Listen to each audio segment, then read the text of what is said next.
Good afternoon, friends. The topic for today is the sexual harassment norms, compliances which an employer needs to make.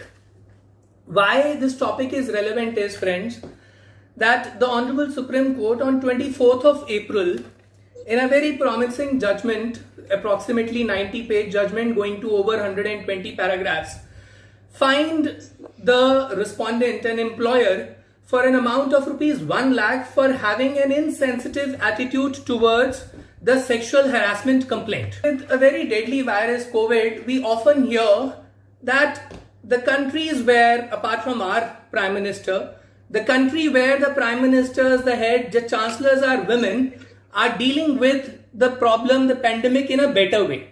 I do not know what exactly is the authenticity of this statement, but we all know that having women as an equal participant in workforce does add authenticity to the working of any organization. Therefore, friends, non-hostile working environment is basic limb of dignified employment. Before I proceed further as to what compliances are required, I must state the recent mandate. Because the Sexual Harassment at Workplace Act mandates confidentiality as the hallmark of the entire proceedings, I would not name the complainant in that matter. I would not name the respondent in that matter. The complainant in this matter was a direct recruitment in a very leading intelligence organization of India, a direct recruitee in 1988.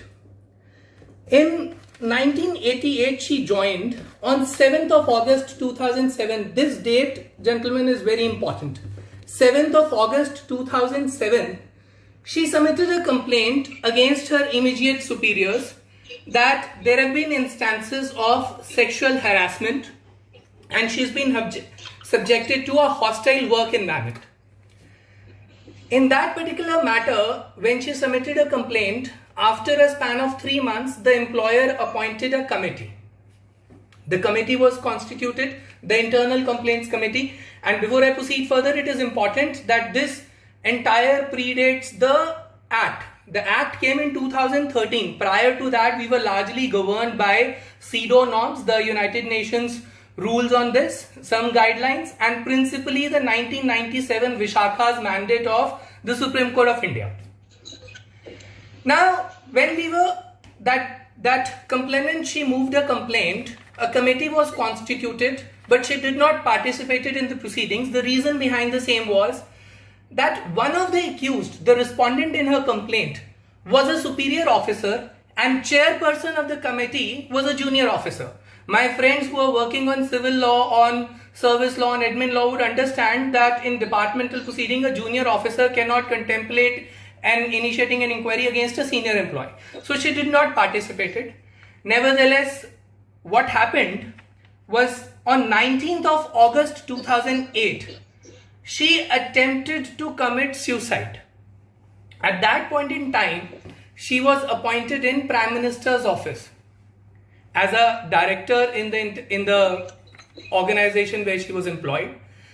There, after that act, a fresh committee was constituted. Now, the fresh committee, when constituted, the proceedings were going on, but in between, what transpired was the department deemed it appropriate that since now she has exposed terms in the sense that a person, an employee, irrespective of gender, working in an intelligence organization, she needs to be undercover or he needs to be undercover. Their identity cannot be divulged. But because she attempted to commit suicide in the organization, in the PMO where she was working, she stands exposed, which is an impediment in her employment, continuation of employment with the intelligence organization. And under 135, proceedings were initiated against her. And the Prime Minister, the then Prime Minister, the Cabinet Secretariat, everybody decided that she should be compulsorily retired. On the exact date of compulsory retirement was, I'll just give that date, 18th of February 2009.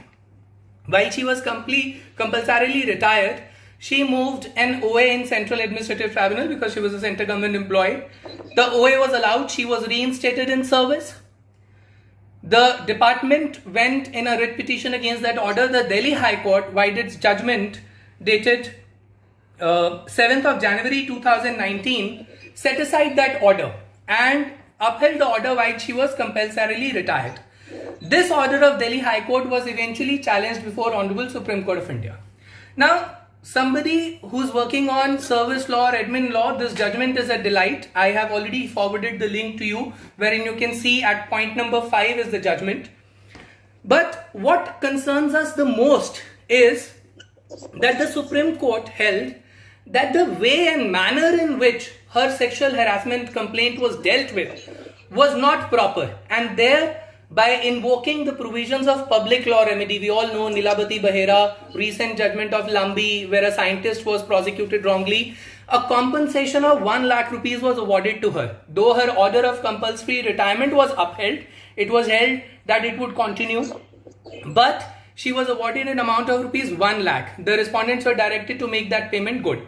Now, what were the impediments? Where did the government go wrong while dealing with the sexual harassment complaint of that person is very relevant.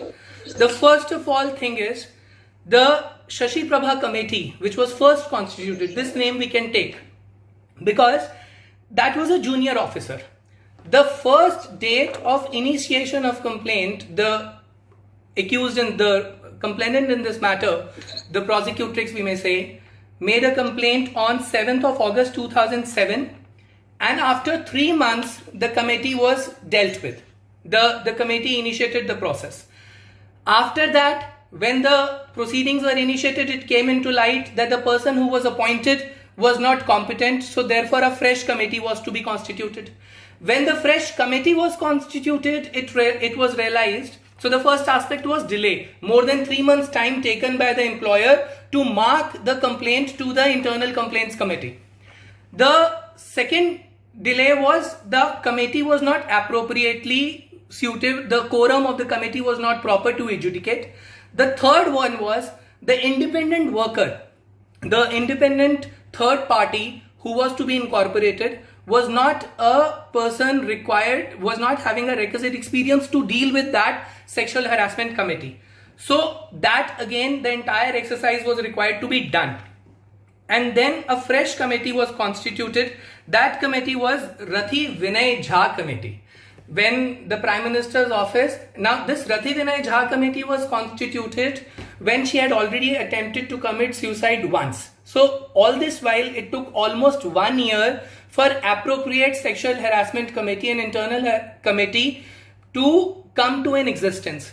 When that proceedings were going on, the employer issued a public note, a fact sheet, giving the mental status, a press note kind of a thing, which was ordered to be published in various newspapers. And it came from the highest quarter, from the cabinet secretary. The then cabinet secretary said that a white paper be issued, wherein it was stated as to what are her complaint, what are the accused persons, what is the mental state of that woman, what is the physical state of that woman, entire psychological understanding, and a report also was taken from AIMS officer. This note was published on 19th of August 2008. This was quashed by Delhi High Court, but the Honorable Supreme Court considered it as a principal embedment of breach of confidentiality. It held that it was extremely insensitive thing to do. And lastly, there was totally insensitive method. There was delay at every point. Her confidentiality was not ensured. These were the various areas where the Supreme Court held that it would be appropriate to avoid compensation of rupees 1 lakh to the complainant. Now, in the backdrop of this law, we must understand as to what are the requirements of sexual harassment. The Prevention of Sexual Harassment at Workplace Act 2013 is for employers. The first and foremost, my friends, is the name suggests that a person, the sexual harassment at workplace, as it suggests, it gives us to understand that only an employee can initiate. The definition of the aggrieved person, friends, is under 2A of the Act, and it says employed or otherwise. If you use the exact, I have forwarded the copy of the Act also, you can click on the link, and on link, the term aggrieved person is whether that aggrieved woman is working with you or she may not be working. And mind it, friends, I'm not referring to ad hoc employment, I'm not referring to contractual employment. I am saying that there is no relationship of employer-employee with the woman. There could be an instance where a female came to the department, a government department, say an electricity department, and she wants to deposit her electricity bill, and she's been harassed sexually by an employee. Even she is entitled to make a complaint under Sexual Harassment at Workplace Act 2013. The aggrieved person definition is that wide. So the respondent has to be an employee, that is certain. But aggrieved person can be anybody who's not even employed, but she has to be woman. So that is one aspect. Then section 2N and section 3 defines what exactly sexual harassment is. That's altogether a very different and a subjective topic and exhaustive thing, but I will forward some screenshots wherein the classification has been made as to what exactly is sexual harassment. Then the most important thing is the Internal Complaints Committee. In 2013, when the act was formulated, it was required that every employer should have an Internal Complaints Committee. Here, employer's definition is also very much required.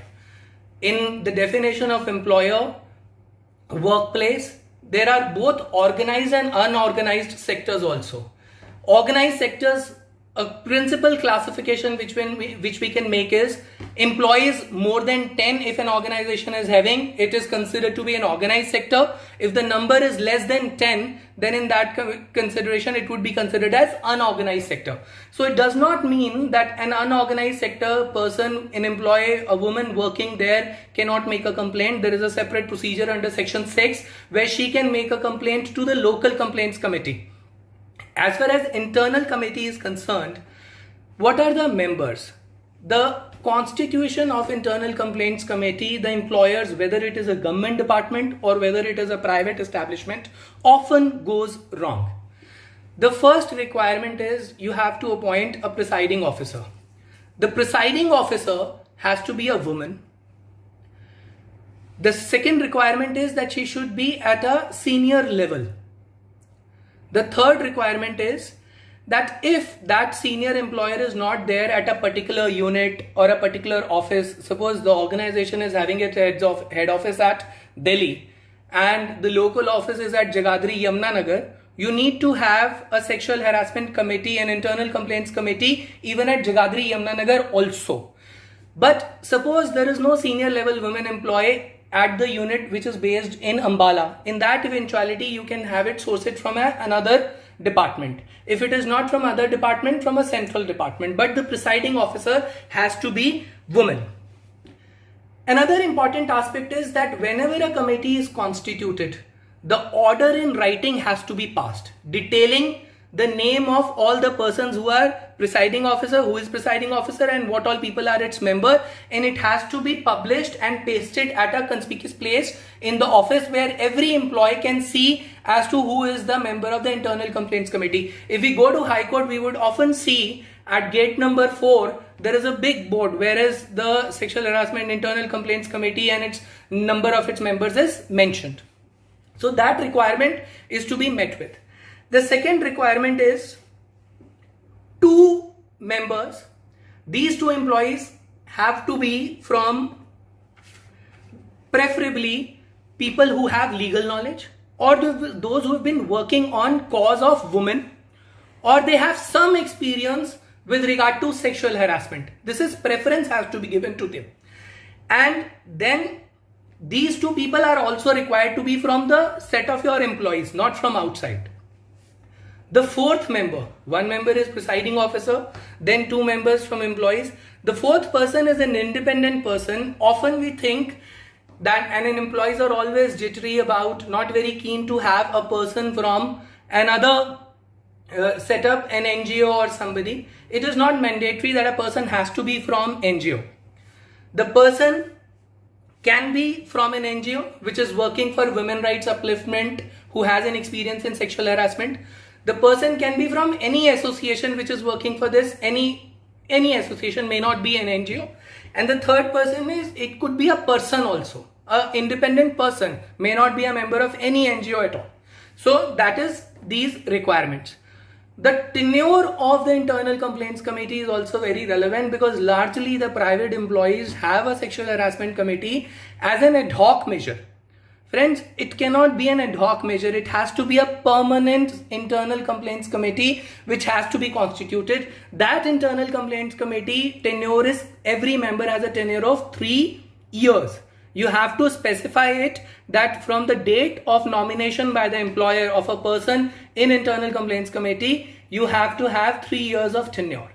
Apart from that, the independent person, the person who is either from an NGO or any association or a person, he is to be paid also as per the prescribed norms. If it is a government offices, you can have your own rules or guidelines to determine as to what that person is to be paid. That person has to be, some nomination, some remuneration has to be paid to him. Apart from that, the important aspect of internal complaints committee is that half of its member has to be women, because to imbibe confidence amongst the employees, that is very important. Then how a member can be removed from, if there is a person who is a member of internal complaints committee, the first reason on account of which he can be removed is if he has violated section 16 of the act. Now what is section 16, friends? Section 16 is an obligation of every employer and the member of every internal complaint committee member to ensure that confidentiality is maintained. So if any member of internal complaints committee is violating provisions of section 16, that person can be removed. The other requirement is, the other reason on which a person can be removed is that that person was convicted by any court for any offense, or he was held guilty in departmental proceedings. And the fourth reason is that he has done anything which is unbecoming of member of internal complaints committee. He has abused his position. So that ambit is very wide. Anything like threatening the complainant, bribe, other aspects can be taken care of in the fourth clause, wherein you say that a person can be removed if he has done something which is not expected out of the member of the internal complaints committee. Now, we often ask as to, when workplace is there, do a person who is working in our household, a maid, is she also entitled to make a complaint? Yes, she is. She is anybody who is working in an unorganized sector. Unorganized sector is having less than 10 employees or a domestic help. She can move a complaint to the local complaints committee under section 6. That local complaints committee, which is constituted under section 6, friends, is headed by a person appointed by deputy commissioner. So that entire nomination in internal complaints committee, we have minimum 4 members in the committee constituted by the deputy commissioner or the district officer, as we may say. The requirement is of having 5 members. So the presiding officer has to be eminent women working in the field of social service or women. Now, once the internal complaints committee is at place or a local committee is at place, the important question which arises is that when a complaint comes, what is to be done? Who can make a complaint? The first requirement under section 9 is any aggrieved person. Now, any aggrieved woman, we've already understood who can be an aggrieved woman, but there are various limbs to it. We all know that sexual harassment, there can be various degrees of it. It could be just a verbal harassment, it could be a physical harassment also of any magnitude. So therefore, a woman can be in a position where she is physically or mentally incapacitated to initiate a complaint. So a person of her choosing, her friend, her relative, can be there to initiate a complaint. Rather, the law mandates that the presiding officer of the internal complaints committee is under a positive obligation to ensure that if the person who is a victim of sexual harassment is not in a position to give a complaint, she should do everything which is reasonably in her domain to ensure that a complaint is moved. Now, apart from that, the complaint has to be in writing. There are instances, friends, where the complainant has deceased or has died. In that eventuality, the law permits even the legal heirs to pursue or to file a complaint before the internal complaints committee. Now, apart from that, the complaint has to be in writing also. And if the complaint is not in writing, in that eventuality, the presiding officer can assist the victim to ensure that she submits a complaint in writing. There can be an instance where a victim in our country is totally uneducated, is completely illiterate. In that eventuality, the presiding officer of the Internal Complaints Committee is to ensure that she submits the complaint in writing. Limitation is a very important aspect. In most of the sexual offences, we understand that there is largely no limitation prescribed for that matter.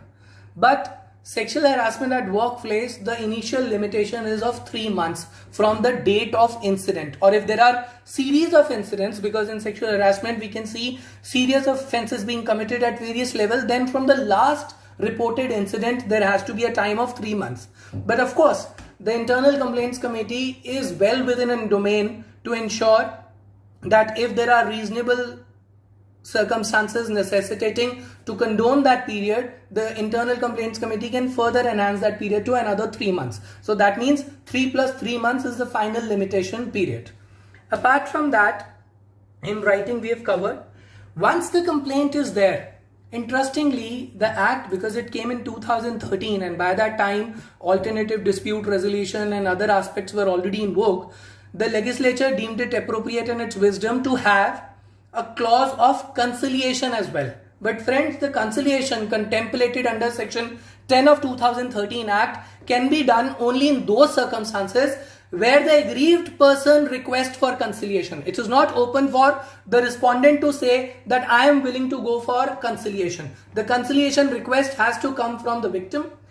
Then once the conciliation request comes and the conciliation settlement is arrived at, the employer and Internal Complaints Committee has to ensure that conciliation is not in a sense of a monetary settlement. You cannot pay the victim to say that justice has been done. That is prohibited under law. We may confuse that whatever may happen beyond, as we understand as lawyers or person coming from diverse legal fields, but the settlement, recorded settlement, cannot have a clause which says of monetary settlement. If there is a settlement, the Internal Complaints Committee will frame a settlement and will send it across to the employer, and the employer would pass an appropriate order in the light of that settlement. The settlement copy is also provided to the aggrieved person, aggrieved woman, and also to the respondent of that matter. So that is about conciliation. But if conciliation does not happen, what is the next step? The next step is to initiate an inquiry. Now, there is a period of during the pendency of what is the requirement obligations of Internal Complaints Committee. If the aggrieved person comes up with a request that she may be transferred to another department or to another unit or anywhere, then the Internal Complaints Committee can make that transfer. The Internal Complaints Committee, on request of the aggrieved person, can even transfer the respondent also, the accused in the sexual harassment proceedings also. Apart from that, the Internal Complaints Committee can also give leave to period of 3 months to the aggrieved person. Now this 3-month leaves, especially for the employers who are in private setup, is to be understand that this 3 months of leave period is coterminous with the tenure of the Internal Complaints Committee, which he has, the time period in which the Internal Complaints Committee is to finish off the proceedings.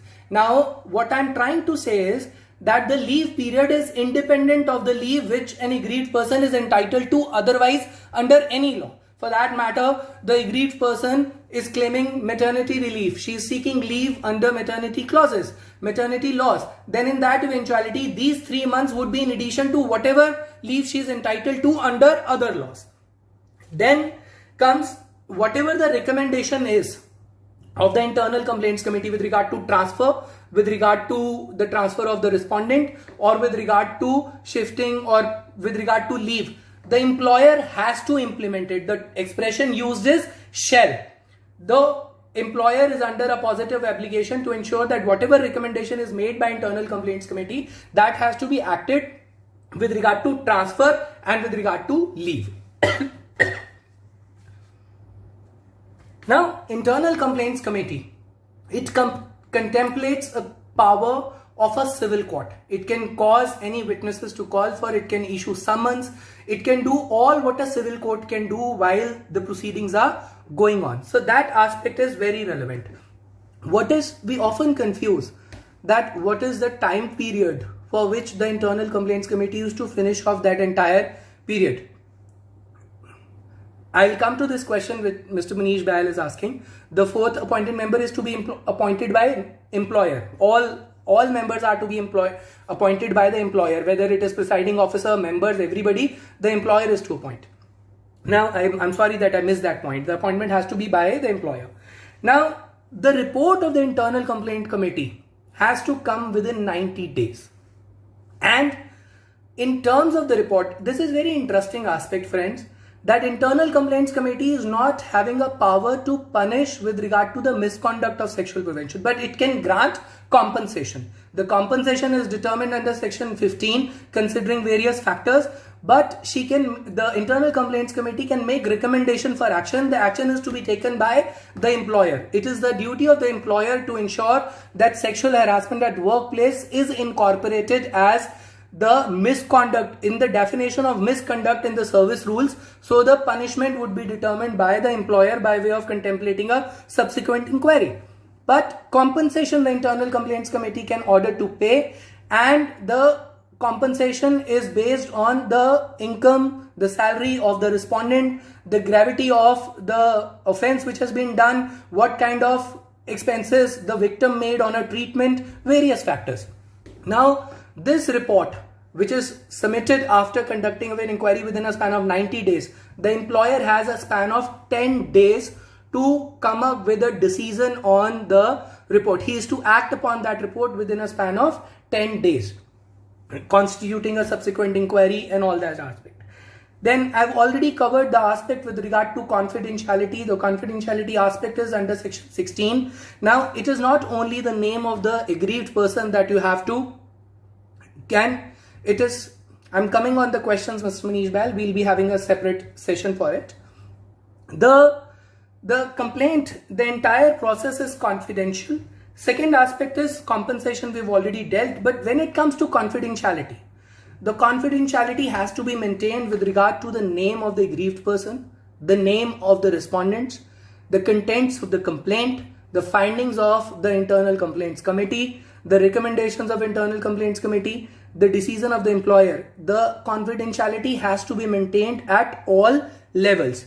Apart from that, there is one important aspect. The manner in which the internal complaints committee function is like any other departmental proceedings. You have to have given opportunity of being heard to both the parties.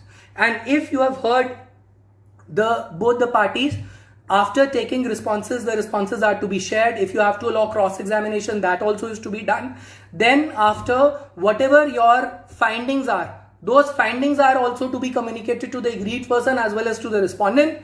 And in that eventuality, if any of the parties have any objections to those findings, those objections are to be considered by the internal complaints committee. So this is how the broad framework of internal complaints committee is required to be maintained. Now, the role of employer is of a distant referee while ensuring that everything what an internal complaints committee is required to ascertain the truth must be provided. But apart from this, the Act talks about not just how to redress the sexual harassment. The principal aspect is prevention and prohibition. How prevention and prohibition is done is by doing capacity building.